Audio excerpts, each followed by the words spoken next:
Hello dear friends, अपना topic चल रहा था डाइजेस्टिव सिस्टम के अंदर डिसऑर्डर पोर्शन। सबसे पहले अपन ने कितने डिसऑर्डर देख लिए? 2 डिसऑर्डर देख लिए अपन ने, पेप्टिक अल्सर देख लिया और जीईआरडी देख लिया अपन ने। थर्ड डिसऑर्डर है गैस्ट्राइटिस। क्या होता है गैस्ट्राइटिस?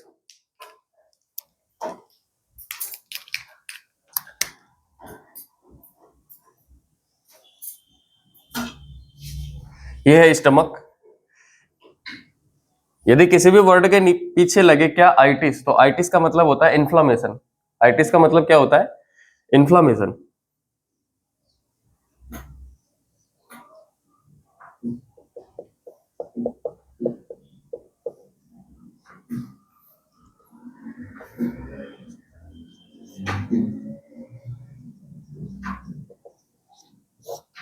ठीक है, इस डिजीज के अंदर क्या हो रहा है? स्टमक की जो म्यूकस लेयर है उसके अंदर क्या हो रहा है?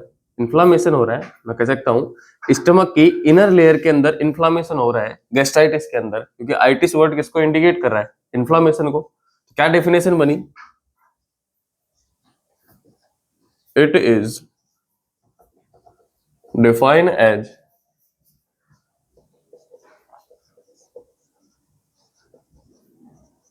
इन्फ्लामेशन of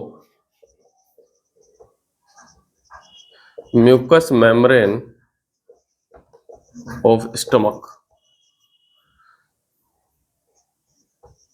ठीक है, इसको क्या कहेंगे अपन? गैस्ट्राइटिस। ठीक है, नेक्स्ट, कितने प्रकार का होता है ये गैस्ट्राइटिस? गैस्ट्राइटिस 2 प्रकार का होती है। कौन कौन से? एक तो एक्यूट और एक क्रोनिक। दूसरा क्रोनिक। एक्यूट का मतलब क्या हुआ? ये कंडीशन अचानक जनरेट होती है, ये कंडीशन अचानक आती है और 4 से 5 दिन के अंदर ऑटोमेटिकली, मतलब ये सबसाइड हो जाती है। अचानक आती है और 4 से 5 दिन के अंदर सबसाइड हो जाती है, ये कंडीशन होगी एक्यूट गैस्ट्राइटिस। क्रोनिक गैस्ट्राइटिस क्या होगी? या तो इसके एपिसोड बार बार आ रहे हो या फिर लंबे टाइम तक चल रही हो गैस्ट्राइटिस, उस कंडीशन को क्या बोलेंगे? Chronic gastritis. ठीक है, मेनली ये किस वजह से होता है एक्यूट गैस्ट्राइटिस? ये इन्फेक्शन की वजह से होता है। किसकी वजह से? इन्फेक्शन की वजह से। और इन्फेक्शन कौन कौन सा हो सकता है? बैक्टीरियल इन्फेक्शन भी हो सकता है या फिर वायरल इन्फेक्शन भी हो सकता है। ठीक है, क्रोनिक किस वजह से होता है? वो होता है एच पाइलोरी की वजह से। क्रोनिक गैस्ट्राइटिस एच पाइलोरी की वजह से होता है। ठीक है, क्या देखा अपन ने? क्या होता है गैस्ट्राइटिस और कितने प्रकार का होता है? 2 प्रकार का होता है, एक्यूट और क्रोनिक। एक्यूट का मतलब क्या हुआ? यदि अचानक ये कंडीशन जनरेट हो रही है और 4 से 5 दिन के अंदर सबसाइड हो रही है तो वो कंडीशन हो गई एक्यूट गैस्ट्राइटिस। क्रोनिक गैस्ट्राइटिस क्या होगी? इसके एपिसोड बार बार आ रहे हैं और या फिर रेगुलर है ये गैस्ट्राइटिस, तो उस कंडीशन में क्या होगा? उस कंडीशन क्या बोलेंगे? Chronic gastritis. एच पाइलोरी की वजह से होगा। मोस्ट कॉमन कॉज ये है इसका, एच पाइलोरी। इसका मोस्ट कॉमन कॉज है infection, may be bacterial may be viral. ठीक है, नेक्स्ट कोज देखते हैं, क्या है इसके कोज?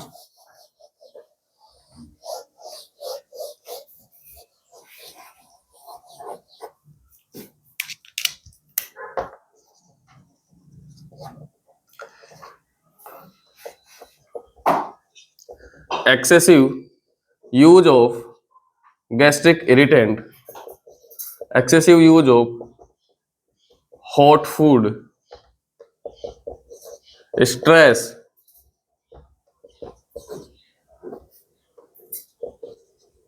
stored food,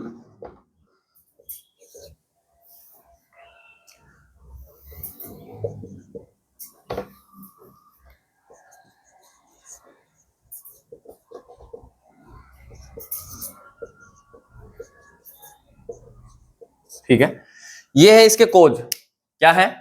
excessive use of gastric irritant. Gastric irritant जैसे कि अपन ने पहले भी देखा है, अल्कोहल हो गया, स्मोकिंग हो गई, टोबैको हो गया, एनएसएआईडी हो गई, है ना? ये सभी क्या है? गैस्ट्रिक इरिटेंट है जो क्या करेंगे? इस मेम्ब्रेन को क्या करेंगे? इन्फ्लाम करेंगे या ये डिजीज कोज करवाएंगे। Sorry, excessive use of hot food, बार बार या फिर ज्यादा गर्म खाना खाते हैं, उसकी वजह से भी क्या होता है? गैस्ट्राइटिस हो सकता है। ठीक है, कैसे? अभी शादी का टाइम चल रहा है, शादी ब्याह का टाइम चल रहा है, जिसके अंदर क्या है?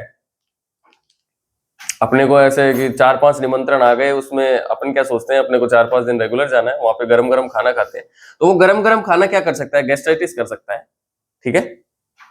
नेक्स्ट, स्ट्रेस की वजह से भी आपने देखा, स्ट्रेस की वजह से पेप्टिक अल्सर भी हो सकता है, तो गैस्ट्राइटिस भी स्ट्रेस की वजह से हो सकता है। नेक्स्ट, स्टोर्ड फूड बोले तो जो नाइट्रोजन के अंदर क्या है, प्रिजर्व्ड है, वो फूड क्या कर सकते हैं, गैस्ट्राइटिस कर सकते हैं। इन्फेक्शन कैसे, बैक्टीरियल इन्फेक्शन हो सकता है, वायरल इन्फेक्शन हो सकता है, जैसे कि इकोलाई का हो गया, साल्मोनेला का हो गया। ठीक है, ये इन्फेक्शन कंडीशन हो सकती है। या फिर एच पाइलोरी, मुख्यतः एच पाइलोरी कौन सी कंडीशन में,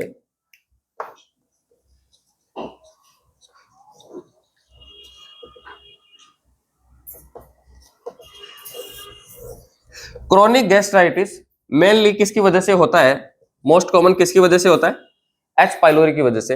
या मैं बोल सकता हूं most common cause chronic gastritis का क्या होता है, एच पाइलोरी। ठीक है, ये है इसके कोज। नेक्स्ट, यदि किसी पेशेंट में एच पाइलोरी का इन्फेक्शन है तो वो क्या क्या कर सकता है, देखें, पेशेंट के अंदर एच पाइलोरी का इन्फेक्शन है तो वो क्या करेगा, क्रोनिक गैस्ट्राइटिस कोज करेगा।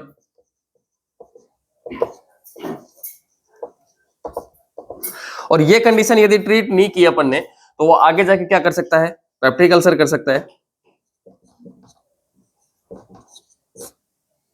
ठीक है, या फिर डिस्प्लेजिया,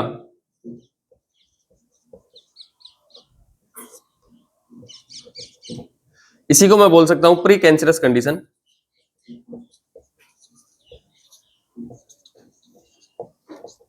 ठीक है, यदि इसी को भी ट्रीट नहीं किया तो आगे जाके क्या होगा, गैस्ट्रिक कैंसर। क्या देखा अपन ने, यदि किसी पेशेंट के अंदर एच पाइलोरी का इन्फेक्शन है लंबे टाइम तक तो वो क्रोनिक गैस्ट्राइटिस कोज करेगा, और इसको अपन ने ट्रीट नहीं किया तो वो आगे जाके पेप्टिक अल्सर भी कर सकता है। या फिर डिस्प्लेजिया, क्या होता है डिस्प्लेजिया, किसी भी मतलब सेल के साइज एंड शेप के अंदर क्या होना, चेंजेज है ना। ठीक है, नॉर्मल ये सेल है सपोज, तो इसके साइज एंड शेप के अंदर क्या हो गया, चेंजेज हो गया। ये अपन ऑन्कोलॉजी के अंदर पढ़ेंगे। ठीक है, किसी भी सेल के साइज एंड शेप के अंदर चेंजेज है ना, वो कंडीशन कहलाती है डिस्प्लेजिया। ठीक है, तो मतलब क्रोनिक गैस्ट्राइटिस को इजीली मतलब अर्ली अपन ने ट्रीट नहीं किया तो वो डिस्प्लेजिया हो सकता है उसके अंदर, और जो एक प्री कैंसरस कंडीशन है, और इसको भी ट्रीट नहीं किया तो वो पेशेंट के अंदर क्या करेगा, गैस्ट्रिक कैंसर। 3 क्वेश्चन बनते हैं यहां पे, क्या most common cause of chronic gastritis, H pylori. Most common cause of peptic ulcer, H pylori. Most common cause of gastric cancer, H pylori. ठीक है, नेक्स्ट एक क्वेश्चन और आता है यहां पे, निम्न में से कौन सी प्री कैंसरस कंडीशन है, ऑप्शन है सुनिए, acute gastritis, chronic gastritis, GERD, और इसके अलावा acute gastritis, chronic gastritis, GERD and all of these. Answer क्या गया, क्रोनिक गैस्ट्राइटिस। क्रोनिक गैस्ट्राइटिस एक प्री कैंसरस कंडीशन है, या इसकी जगह हो क्या, डिस्प्लेजिया, वो क्या होगी, एक प्री कैंसरस कंडीशन हो गई। जीआईटी के रेस्पेक्ट में या फिर स्टमक के रेस्पेक्ट में देखें तो ये है प्री कैंसरस कंडीशन। ठीक है, नेक्स्ट अपन इसके साइन एंड सिम्टम देखते हैं, या क्लिनिकल मैनिफेस्टेशन देखते हैं, क्या क्या होंगे गैस्ट्राइटिस के अंदर। यदि स्टमक की इनर लेयर में इन्फ्लामेशन हो रहा है तो पेशेंट को क्या होगा, पेट भरा भरा फील होगा। क्लिनिकल मैनिफेस्टेशन देखें,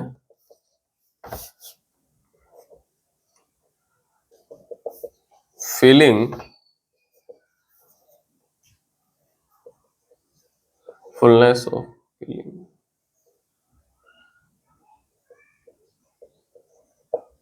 stomach, bloating, dyspepsia,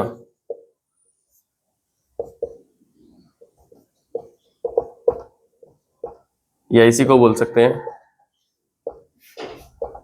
indigestion. Fourth, pyrosis या हार्टबर्न। एनोरेक्सिया, नोजिया, वोमिटिंग,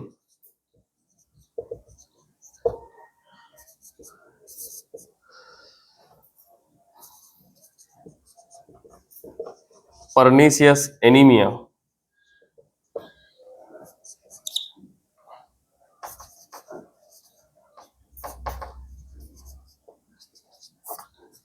ठीक है।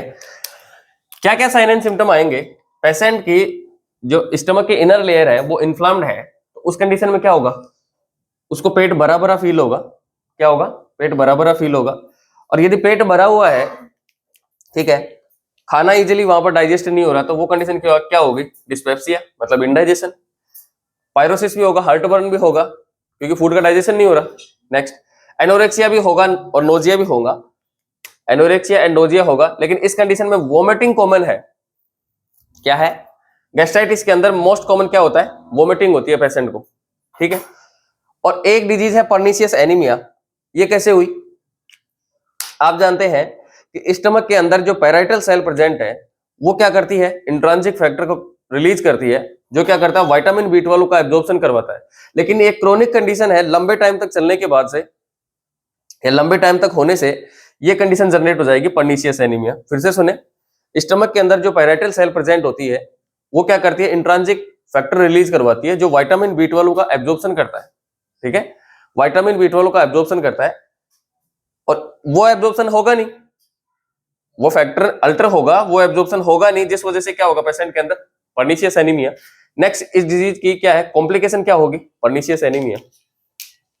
कॉम्प्लिकेशन क्या होगी? पर्नीशियस एनीमिया, ठीक है। नेक्स्ट अपन देखते हैं डायग्नोसिस। डायग्नोसिस वो ही डायग्नोसिस होंगे जो अपन ने पेप्टिक अल्सर के अंदर किए थे। First one, history collection. Second, physical examination. Third, endoscopy. Fourth, urea breath test.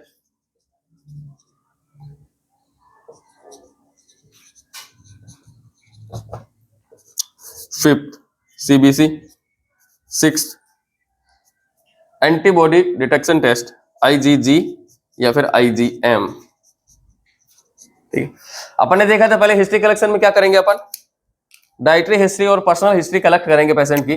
Physical examination में एक सीक्वेंस देखा था अपन ने, सबसे पहले इंस्पेक्शन करेंगे, फिर अस्कल्टेट करेंगे, फिर परकशन करेंगे, फिर पाल्पेशन करेंगे। नेक्स्ट, एंडोस्कोपी में क्या करेंगे? इनर जो GIT की इनर जो लेयर है उसकी पिक्चर कलेक्ट करेंगे, ठीक है। यहां पर भी पिक्चर कलेक्ट करेंगे। यूरिया ब्रेथ टेस्ट और CBC एंड ये एंटीबॉडी डिटेक्शन टेस्ट वो किसके लिए करेंगे?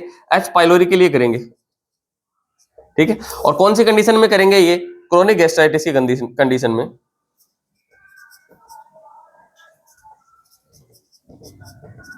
ये तीनों टेस्ट कौन सी कंडीशन में करेंगे? क्रोनिक गैस्ट्राइटिस की कंडीशन में करेंगे, ठीक है। नेक्स्ट है मैनेजमेंट।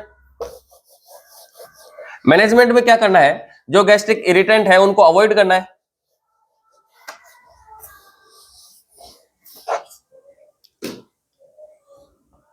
मैनेजमेंट में क्या करना है? First one, avoid the gastric irritant. Second, dietary management में क्या करेंगे? अब इसके अंदर क्या है? ये लेयर क्या हो रही है? इन्फ्लाम्ड हो रही है। तो उस कंडीशन में क्या यहां पर फूड ज्यादा टाइम तक रुकना चाहिए या फिर कम टाइम तक रुकना चाहिए? यहां पर खाना ज्यादा टाइम तक रुकना चाहिए या फिर कम टाइम तक रुकना चाहिए? बेसिकली आप जानते हैं यहां पर खाना कम टाइम तक रुकना चाहिए, ठीक है। लोअर GIT के अंदर जल्दी जाना चाहिए। तो इसके लिए क्या करेंगे? कौन सी डाइट देंगे अपन? Carbohydrate, fat, fibre. High carbohydrate diet देंगे, क्योंकि इसका डाइजेशन जल्दी होगा, वो जल्दी लोअर GIT के अंदर जाएगा। फैट का डाइजेशन लेट होगा, इसका डाइजेशन लेट होगा, ठीक है। तो ये देंगे low fat diet and low fibre diet. ये डाइट किसके अंदर देंगे? गैस्ट्राइटिस डिजीज की कंडीशन के अंदर ये डाइट देंगे। नेक्स्ट है मेडिकल मैनेजमेंट। मेडिकल मैनेजमेंट के अंदर 3 केस है। क्या है? 3 केस है। क्या क्या? यदि नॉन कैंसरस मतलब नॉन इन्फेक्शियस कंडीशन है। कैसी कंडीशन है? नॉन इन्फेक्शियस कंडीशन है।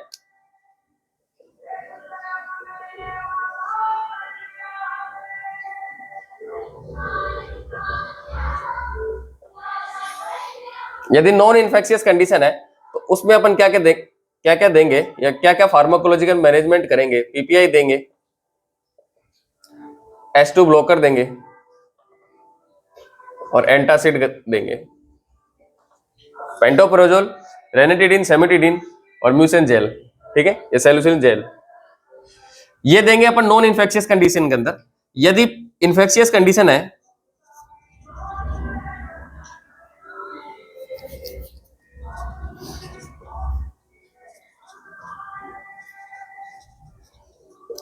यदि इन्फेक्शियस कंडीशन है तो उस कंडीशन के अंदर क्या देंगे अपन, उस कंडीशन के अंदर टैबलेट नहीं देंगे अपन। टैबलेट क्यों नहीं देंगे, क्योंकि पेशेंट के पहले से ही वॉमिटिंग हो रही है, ये देंगे तो और ज्यादा कोज करेंगी वो, तो इसीलिए क्या करेंगे, एंटीबायोटिक देंगे और वो भी आईवी लाइन के थ्रू।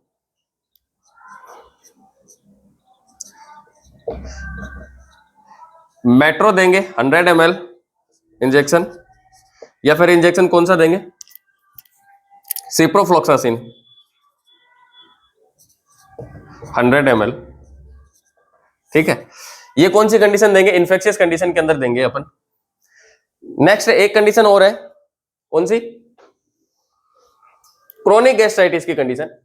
क्रोनिक गैस्ट्राइटिस की कंडीशन के अंदर देंगे क्या, ट्रिपल थेरेपी।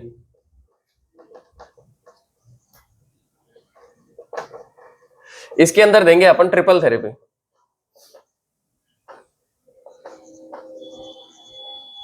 ट्रिपल थेरेपी क्या होता है, इसके अंदर 3 प्रकार की दवाई आती है, कौन कौन सी,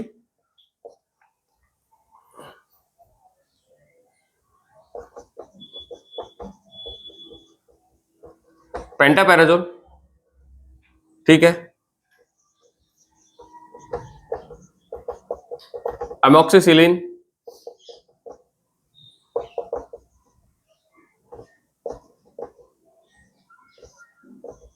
क्लेरिथ्रोमाइसिन, ठीक है। क्या क्या देंगे, पेंटाप्रोजोल, एमोक्सिसिलिन एंड क्लेरिथ्रोमाइसिन, ये देंगे अपन किस कंडीशन में, क्रोनिक गैस्ट्राइटिस की कंडीशन में, और इसी को बोलते हैं ट्रिपल थेरेपी। 3 दवाई है इसको इसके अंदर, तो इसी को क्या बोलते हैं, ट्रिपल थेरेपी। ये अपना पॉइंट पेप्टिक अल्सर के अंदर छूट गया था, वो देखे यहाँ पे, इसको बोलते हैं क्या, ट्रिपल थेरेपी। और ये 14 डेज तक दी जाती है, 14 दिन तक दी जाती है। लेकिन इसमें क्या होता है, इस ट्रिपल थेरेपी में 90% लोगों का इलाज हो जाता है, या गैस्ट्राइटिस क्या हो जाता है, सबसाइड हो जाता है। 10% के अंदर क्या होता है, नहीं होता है, क्योंकि वो H पाइलोरी का क्या हो जाता है, इसके अंदर रेजिस्टेंस हो जाता है। तो उस कंडीशन में ट्रिपल थेरेपी है, उसको रिप्लेस करके क्वाड्रेंट थेरेपी में चेंज किया जाता है, वो भी फिर 14 डे तक दी जाती है। तो एक दवाई और ऐड हुई इसके अंदर क्वाड्रेंट थेरेपी के अंदर, वो हो गई मेट्रोनाइडाजोल, ठीक है। तो ये है ट्रिपल थेरेपी। देन यदि रेजिस्टेंस है या फिर नहीं आराम आया, तो उस कंडीशन में क्वाड्रेंट थेरेपी चलाएंगे, तो उसमें क्या जोड़ेंगे, मेट्रोनाइडाजोल। क्या देखा अपन ने मैनेजमेंट के अंदर, यदि नॉन इन्फेक्शियस कंडीशन है तो उसके अंदर पेंटोप्रोजोल मतलब पीपीआई देंगे, H2 ब्लॉकर देंगे और एंटासिड देंगे। यदि इन्फेक्शियस कंडीशन है, पेशेंट के बुखार आ रहा है, वोमिटिंग हो रही है, तो उस कंडीशन में क्या देंगे, इंजेक्शन देंगे मेट्रोनाइडाजोल की, एंड इंजेक्शन कौन सी देंगी, सिप्रोफ्लॉक्सासिन की देंगे। नेक्स्ट, यदि क्रोनिक गैस्ट्राइटिस कंडीशन है तो उसके अंदर ट्रिपल थेरेपी देंगे अपन। कौन कौन सी ट्रिपल थेरेपी के अंदर कौन कौन सी 3 दवाई आएंगी, पेंटोप्रोजोल, एमोक्सिसिलिन एंड क्लेरिथ्रोमाइसिन आएगी। यदि 14 दिन तक देंगे और यदि ठीक हो गया पेशेंट, नहीं हुआ, तो फिर क्वाड्रेंट थेरेपी चलाएंगे, जिसके अंदर मेट्रोनाइडाजोल ऐड करेंगे। तो ये डिजीज है क्या, गैस्ट्राइटिस। इसी के बाद में एक डिजीज है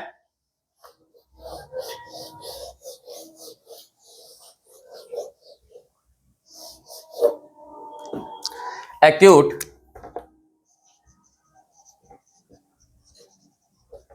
गैस्ट्रो एंट्राइटिस, ठीक है। एक्यूट गैस्ट्रो एंट्राइटिस क्या होता है, यहां पर स्टमक की इनर लेयर के अंदर इन्फ्लामेशन हो रहा है, और यहां पर इंटेस्टाइन की इनर लेयर के अंदर इन्फ्लामेशन हो रहा है। देखिए कैसे हो रहा है, ये दोनों डिजीज है इसके अंदर, गैस्ट्राइटिस भी है और एंट्राइटिस भी है। तो गैस्ट्राइटिस का मतलब क्या निकला, यहाँ पे जो इसकी इनर लेयर है उसके अंदर क्या हो रहा है, इन्फ्लामेशन हो रहा है, ठीक है। एंट्राइटिस के अंदर क्या हो रहा है,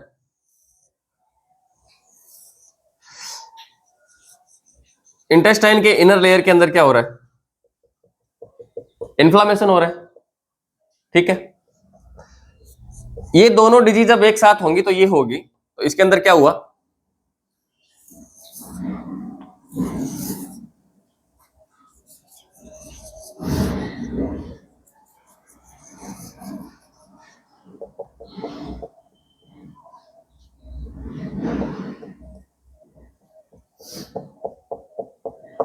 ठीक है, ये कौन सी कंडीशन है? ये है गैस्ट्राइटिस। तो गैस्ट्राइटिस हो रहा है तो मोस्ट कॉमन कौन सा इसके अंदर क्लिनिकल मैनिफेस्टेशन आएगा? वोमिटिंग, ठीक है। यदि यहां पर एंट्राइटिस है तो उस कंडीशन में मोस्ट कॉमन क्लिनिकल मैनिफेस्टेशन क्या होगा? डायरिया, ठीक है। अब दोनों डिजीज एक साथ है, गैस्ट्राइटिस और एंट्राइटिस, तो इस कंडीशन में मोस्ट कॉमन क्लिनिकल मैनिफेस्टेशन क्या आएगा? वोमिटिंग प्लस डायरिया दोनों आएंगे इसके अंदर, ठीक है। ये डिजीज है एक्यूट गैस्ट्रोएंट्राइटिस, जिसके अंदर दोनों लेयर के अंदर, मतलब इंटेस्टाइन और ये स्टमक दोनों के अंदर क्या हो रहा है? इनर लेयर के अंदर इन्फ्लामेशन हो रहा है, ठीक है। क्या होंगे इसके कोज?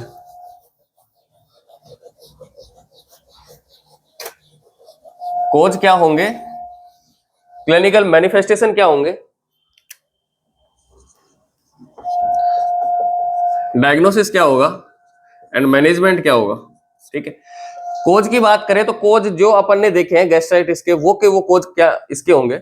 इसके एक्यूट गैस्ट्रोएंट्राइटिस के। तो कोज के लिए गैस्ट्राइटिस के अंदर देख लिया अपन ने, क्लिनिकल मैनिफेस्टेशन वो सेम होंगे जो गैस्ट्राइटिस के अंदर देखे, तो क्लिनिकल मैनिफेस्टेशन भी हो गए। एक इसके अंदर ऐड करना है, क्या? डायरिया। एक क्लिनिकल मैनिफेस्टेशन ऐड करना है, वो कौन सा हुआ? डायरिया। नेक्स्ट है सॉरी, डायग्नोसिस क्या करेंगे? डायग्नोसिस भी वो सभी के सभी करेंगे जो अपन ने गैस्ट्राइटिस के अंदर किए, ठीक है। मैनेजमेंट, अब इसके मैनेजमेंट के लिए क्या करेंगे? वो ही करेंगे, अवॉइड द गैस्ट्रिक इरिटेंट करेंगे, गैस्ट्रिक इरिटेंट को हटाएंगे।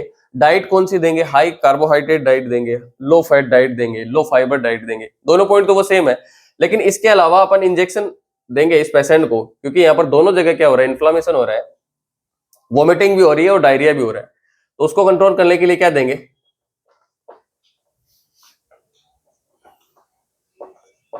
इंजेक्शन सिप्रोफ्लॉक्सासिन, मेट्रोनाइडाजोल, डीएनएस,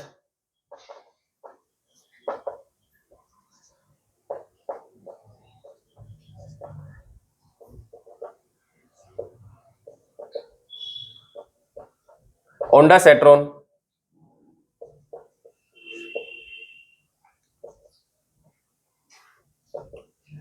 पेंटोपराजोल,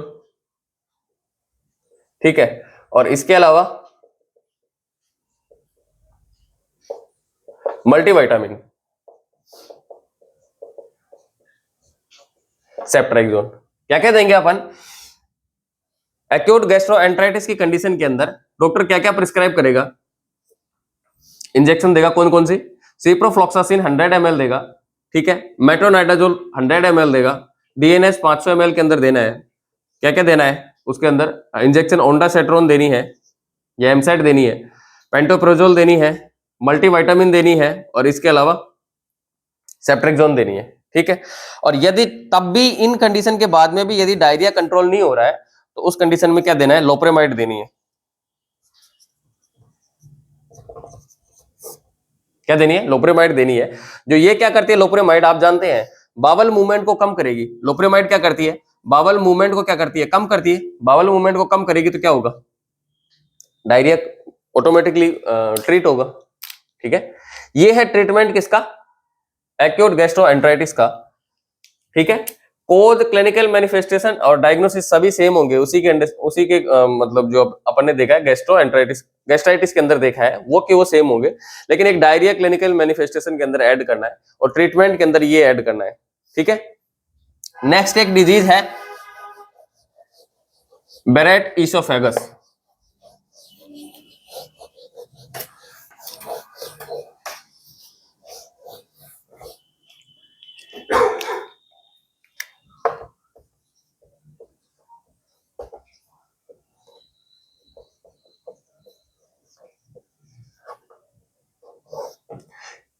इसी को मैं बोल सकता हूं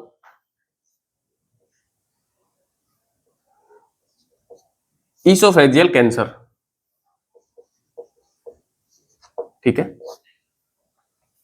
बेरेट ईसोफेगस या फिर ईसोफेजियल कैंसर क्या होता है ये देखें एक बार, समझाने के लिए मैं ये बड़ा बना रहा हूं थोड़ा।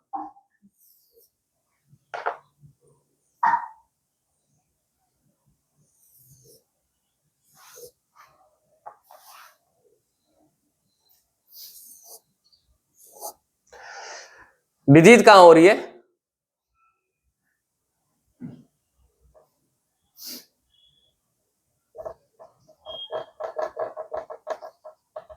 ठीक है, डिजीज कहां हो रही है? ईसोफेगस के अंदर। नॉर्मली ईसोफेगस के अंदर किस प्रकार की सेल पाई जाती है? स्ट्रेटिफाइड स्क्वामस एपिथेलियम सेल पाई जाती है, टिश्यू पाए जाते हैं यहां पे। कौन कौन से? Squamous, stratified squamous epithelium. ठीक है, नॉर्मली ईसोफेगस के इनर लेयर कौन सी होती है? ईसोफेगस की इनर लेयर होती है स्ट्रेटिफाइड स्क्वामस एपिथेलियम की बनी हुई होती है। लेकिन यदि पेशेंट लंबे समय तक, क्या लॉन्ग टाइम तक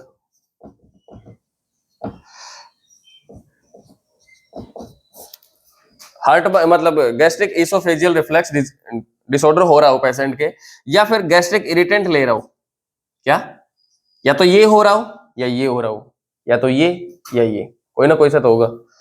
लॉन्ग टाइम के लिए कोई सा ना कोई सा कोज हो, या तो जीईआरडी हो पेशेंट के, या फिर वो लंबे टाइम से गैस्ट्रिक इरिटेंट ले रहा हो, तो उस कंडीशन में क्या होगा, जो ये स्ट्रेटिफाइड स्क्वामस एपिथेलियम टिश्यू है, ये कोलुमनार एपिथेलियम टिश्यू के अंदर चेंज हो जाएंगे। कौन से में चेंज हो जाएंगे? कोलुमनार एपिथेलियम टिश्यू के अंदर चेंज हो जाएंगे। ठीक है,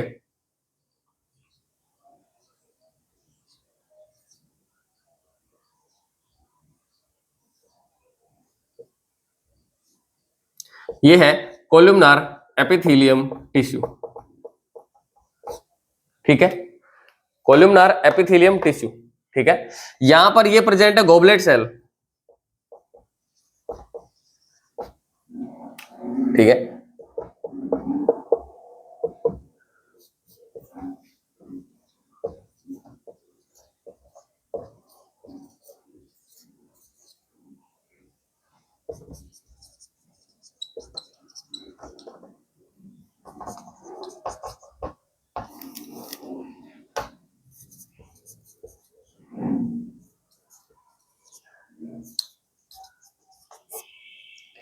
क्या हो रहा है इसके अंदर? बेरेट ईसोफेगस के अंदर क्या हो रहा है? नॉर्मली ईसोफेगस की इनर लेयर होती है जो स्ट्रेटिफाइड स्क्वामस एपिथेलियम की बनी हुई होती है। लेकिन यदि पेशेंट लंबे समय तक आरडी का शिकार हो, या फिर गैस्ट्रिक इरिटेंट ले रहा हो, तो उसके बाद में क्या हो सकता है पेशेंट को, या क्या होगा, जो ये टिश्यू है ये चेंज हो जाएंगे किसके अंदर? कोलुमनार एपिथेलियम टिश्यू के अंदर चेंज हो जाएंगे। ठीक है, और कोलुमनार एपिथेलियम टिश्यू के अंदर चेंज हो जाएगी, और फिर भी पेशेंट क्या कर रहा है? इन कोजेज का यूज कर रहा है, या फिर ये कोज है परसिस्टेंट उस पेशेंट के अंदर। ठीक है, तो फिर वो चेंज हो जाएगी कंडीशन किसके अंदर? ईसोफेजियल कैंसर या फिर बेरेट ईसोफेगस के अंदर। ठीक है, क्या होता है मेटाप्लेजिया? मेटाप्लेजिया ये होता है नॉर्मल सेल का, एक सेल का दूसरी सेल के अंदर चेंज होना। जैसे यहां पर स्ट्रेटिफाइड स्क्वामस एपिथेलियम टिश्यू है, और ये किसके अंदर चेंज हो रहा है? कोलुमनार एपिथेलियम टिश्यू के अंदर चेंज हो रहा है। तो मेटाप्लेजिया का मतलब क्या निकला? एक प्रकार की सेल का दूसरी प्रकार की सेल के अंदर चेंज होना, एक टाइप की सेल का दूसरी टाइप के सेल के अंदर चेंजेस होना। ये कंडीशन कौन सी होगी? मेटाप्लेजिया, और इसको अपन ऑन्कोलॉजी के अंदर पढ़ेंगे थोड़ा। ठीक है, तो इसके बाद में यदि पेशेंट के अंदर मेटाप्लेजिया होगा, तो वो फर्दर यदि ये कोज है उसके अंदर परसिस्टेंट अभी भी, तो वो क्या करेगा आगे, मतलब ईसोफेजियल कैंसर कोज कर देगा। ठीक है, कैसे हुआ देखें, कैंसर हो गया मतलब इसके अंदर क्या साइज और शेप बिल्कुल चेंज होगी सेल की।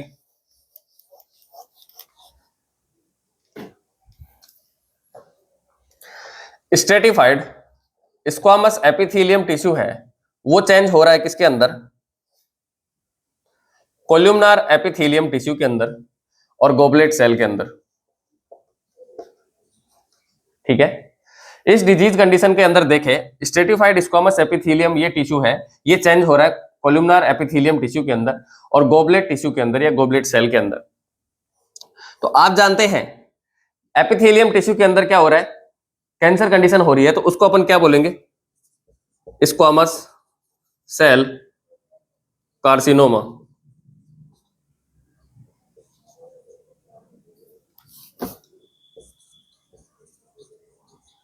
ठीक है, कोल्यूमनार एपिथेलियम के अंदर या मतलब स्क्वामस एपिथेलियम टिश्यू इसके अंदर चेंज हो रहा है, तो कंडीशन कहां से हुई है, अराइज हुई इससे, स्क्वामस एपिथेलियम से। तो ये क्या मतलब कैंसर, ये जो कैंसर हो रहा है उसको क्या बोलेंगे अपन, स्क्वामस सेल कार्सिनोमा। जबकि गोबलेट सेल के अंदर कैंसर हो रहा है, तो आप जानते हैं ग्लैंड्स के अंदर कार्सिनोमा होता है, उस कंडीशन को क्या बोलते हैं, एडिनो कार्सिनोमा।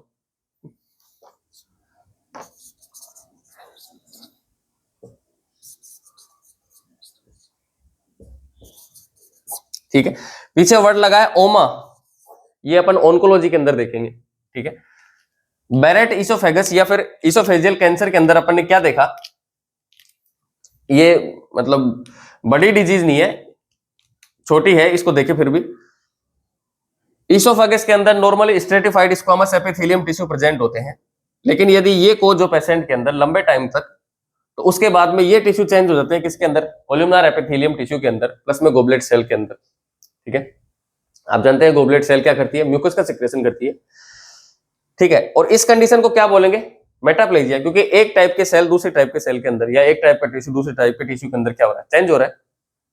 ठीक है, ये कंडीशन लंबे टाइम तक परसिस्टेंस रहेगी, उसके बाद में क्या होगा, कैंसर के अंदर चेंज हो जाएगी, इन सेल्स का आकार बिल्कुल चेंज हो जाएगा।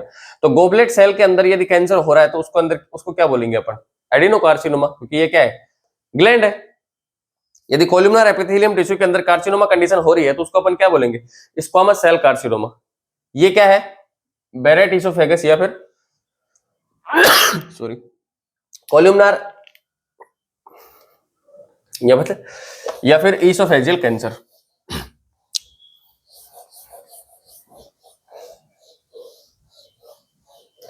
कोज क्या क्या होंगे इसके,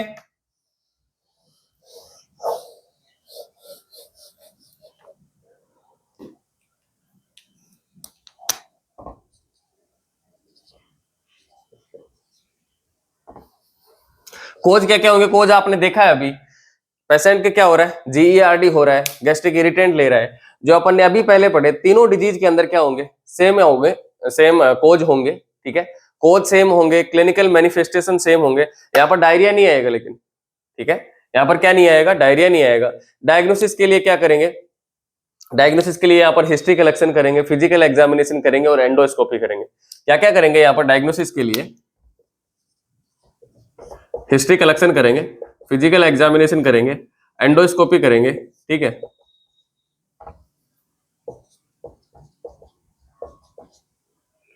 एंड सीबीसी करेंगे। ये है इसके अंदर। और मैनेजमेंट में क्या करेंगे, जो भी गैस्ट्रिक इरिटेंट है या जो भी डिजीज कंडीशन है उनको सबसाइड करेंगे। गैस्ट्रिक इरिटेंट ले रहा है तो उसको क्या करेंगे, अवॉइड करेंगे। और डाइट मैनेज करेंगे अपन। ठीक है, और इसके अलावा मतलब प्लेन डाइट देंगे उसको, कैसे देंगे, ब्लेंड डाइट, कैसे, दलिया देंगे, खिचड़ी देंगे, है ना, ये देंगे उसके अंदर डाइट। और इसके अलावा क्या क्या देंगे, एंटासिड देंगे, प्रोटोन पंप इनहिबिटर देंगे, H2 ब्लॉकर देंगे। तो ये इसका मैनेजमेंट हो गया, इतना ज्यादा नहीं पूछा जाता। ये अपन डिजीज देख रहे हैं ईसोफेगस और स्टमक की, कौन कौन सी दो पोर्शन की डिजीज कंडीशन देख रहे हैं, ईसोफेगस और स्टमक की। मेनली पूछी जाने वाली डिजीज कौन सी है, पेप्टिक अल्सर। पेप्टिक अल्सर बड़ी डिजीज है। इसके अलावा छोटी छोटी डिजीज है जिनमें अपनी एक तो जीईआरडी हो गई, एक गैस्ट्राइटिस हो गई, और एक एक्यूट गैस्ट्रोएंटराइटिस हो गया, और एक बैरेट इसोफेगस हो गया। इसके बाद में एक डिजीज हो रहा है डंपिंग सिंड्रोम। कौन सी है, डंपिंग सिंड्रोम। और इसके बाद में दो तीन टर्मिनोलॉजी है। ठीक है, जैसे स्टोमेटाइटिस क्या होता है, जिंजिवाइटिस क्या होता है, ग्लोसाइटिस क्या होता है। तो उसके बाद में एक पोर्शन अपना डिजीज या डिसऑर्डर पोर्शन का एक पॉइंट कंप्लीट हो जाएगा जिसके अंदर अपन ने क्या क्या इन्वॉल्व किए हैं, ईसोफेगस और स्टमक। ठीक है, नेक्स्ट टॉपिक होगा डंपिंग सिंड्रोम नेक्स्ट क्लास में। Thank you.